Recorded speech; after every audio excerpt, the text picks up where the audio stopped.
IT stocks में महीनों की गिरावट के बाद आखिरकार म्यूचुअल फंड्स ने फिर से दाम लगाना शुरू कर दिया।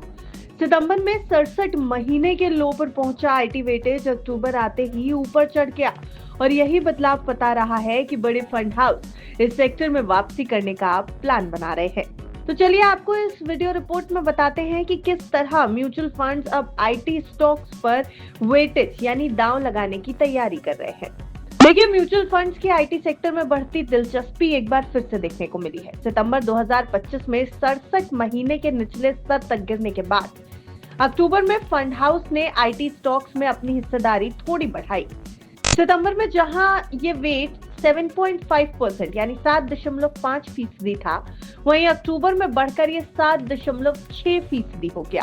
अब महीने दर महीने करीब 10 बेसिस पॉइंट का ये इजाफा भले ही आपको छोटा लग रहा हो, लेकिन ये एक संकेत है कि फंड मैनेजर्स आईटी सेक्टर पर दोबारा भरोसा दिखाने लगे हैं। अगर सालाना आधार यानी ईयर ऑन ईयर बेसिस पर देखें तो अक्टूबर 2024 के 8.9% से ये लगभग 130 बेसिस पॉइंट ऊपर है, जो सेक्टर में धीरे धीरे वापसी का संकेत दे रहा है। मोतीलाल ओसवाल फाइनेंशियल सर्विसेज की रिपोर्ट के मुताबिक अक्टूबर 2025 में म्यूचुअल फंड्स ने सिर्फ आईटी नहीं बल्कि technology, NBFC, oil and gas, PSU bank, telecom और कंज्यूमर ड्यूरेबल्स में भी अपनी हिस्सेदारी बढ़ाई है। इन सेक्टर्स में वजन बढ़ाने यानी वेट बढ़ाने का मतलब है कि फंड मैनेजर्स आने वाले महीनों में इन क्षेत्रों से बेहतर रिटर्न की उम्मीद कर रहे हैं।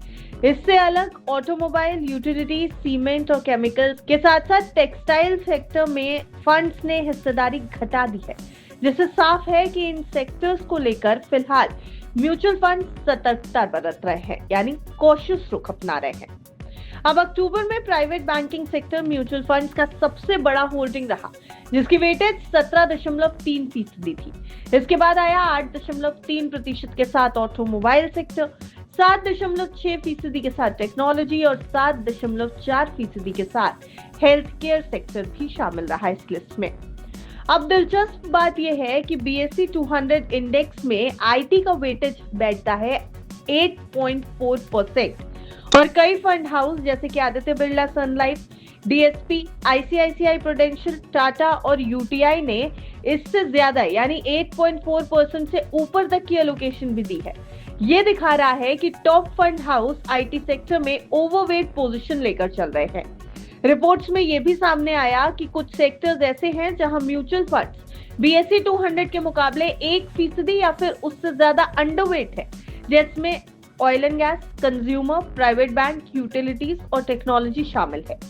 अब खास बात यह है कि टेक्नोलॉजी सेक्टर ज्यादातर फंड हाउस के टॉप होल्डिंग्स में होने के बावजूद क्वांट म्यूचुअल फंड के लिए ये टॉप एलोकेशन नहीं रहा। आईटी या टेक्नोलॉजी बेस्ड स्कीम्स की अगर बात की जाए तो फिलहाल बाजार में ऐसे 32 फंड्स हैं यानी 32 फंड्स ऐसे हैं जो एक्टिव और पैसिव दोनों कैटेगरी में आते हैं और 3 साल पूरे कर चुके हैं। पिछले 3 महीनों के रिटर्न में मिराय एसेट म्यूचुअल फंड के 3 स्कीम सबसे आगे रहे। मिराय एसेट ग्लोबल और artificial intelligence and technology ETF fund of fund, जिसने कि 11.25% का रिटर्न दिया। इसके बाद Mirae asset Hang Seng tech ETF fund of fund, जिसने 10.39% यानी 10.39% का रिटर्न दिया और Mirae asset Hang Seng tech ETF ने 8.63% का रिटर्न दिया। वहीं दूसरी तरफ फ्रैंकलिन इंडिया टेक्नोलॉजी फंड ने 3 साल में सिर्फ 4.09% का सबसे कम पॉजिटिव रिटर्न दिया है और अगर क्वांट टेक फंड की बात करें तो इसने पिछले 3 महीनों में लगभग 0.38% का घाटा यानी लॉस दिखाया है। कुल मिलाकर अक्टूबर 2025 के डेटा से साफ है कि आईटी सेक्टर में म्यूचुअल फंड्स की पकड़ फिर मजबूत हो रही है। भले ही सेक्टर अभी पूरी तरह वापसी नहीं कर पाया हो, लेकिन फंड हाउस के बढ़ते निवेश संकेत दे रहे हैं कि आने वाले महीनों में आईटी स्टॉक्स फिर से पोर्टफोलियो में अहम भूमिका निभा सकते हैं।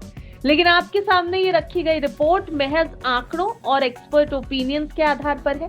अगर आपको किसी भी एसेट क्लास में निवेश करना है तो अपने फाइनेंशियल एडवाइजर की राय जरूर ले लें। ब्यूरो रिपोर्ट, बिस्तार।